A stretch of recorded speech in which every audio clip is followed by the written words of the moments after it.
এখন আমার বউ বলবে ফোনের স্মৃতি সম্পর্কে বলো।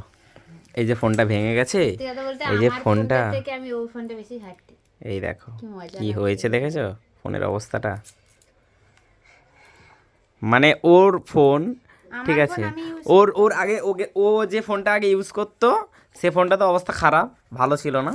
তারপরে ওকে আবার এই যে এই ফোনটা দেওয়া হয়েছে, এই যে ভিভো, ঠিক আছে, এই যে গ্লাস ট্লাস এরও গ্লাসের ওপর টোপর ফাটিয়ে অবস্থা খারাপ করে দিয়েছে। আর আমার যে ফোনটা, এই ফোনটা তো আমি ফোন হোয়াটসঅ্যাপ কল ফল এটা ওটার জন্য ব্যবহার করি, আর মেন যে ফোনটায় ভিডিও করছি ওটাই আমি বেশি ভিডিও করি, ঠিক আছে। তো এই ফোনটা কিন্তু ও সবসময় এখনও পর্যন্ত আমার এই ফোনটা নিয়ে ঘাটাঘাটি করে, মানে এরকম তার ফোন পড়ে থাকবে আমার ফোনটা নিয়ে ঘাটাঘাটি করবে এরকম, ঠিক আছে। মানে ফোনটা যে ভেঙে গেছে কি অবস্থা, এটা ঠিক আছে চলছে সব কিছু ঠিকঠাক, কিন্তু এই যে কাঁচটা ভাঙাটা না, এটা দেখতে একটু বাজে টাইপের লাগছে। মানে কী থেকে কী যে হয়ে গেল বুঝতেই পারলাম না, হুট করে পড়লো, আরে ভাই একটুখানি এটা যদি ফাট আমার বা হাতে ফান। পড়তো তাহলে আমার একেবারে ঝড় তুফান বাবার অবস্থা খারাপ। তুমি একটু বলে দাও সবাইকে, গাইজ দেখো ফোনটা এরকম হয়ে গেল, কি করে হয়ে গেল আমরা কি বুঝতে পারলাম না, হঠাৎ মাত্র ঝড় চলে গেল।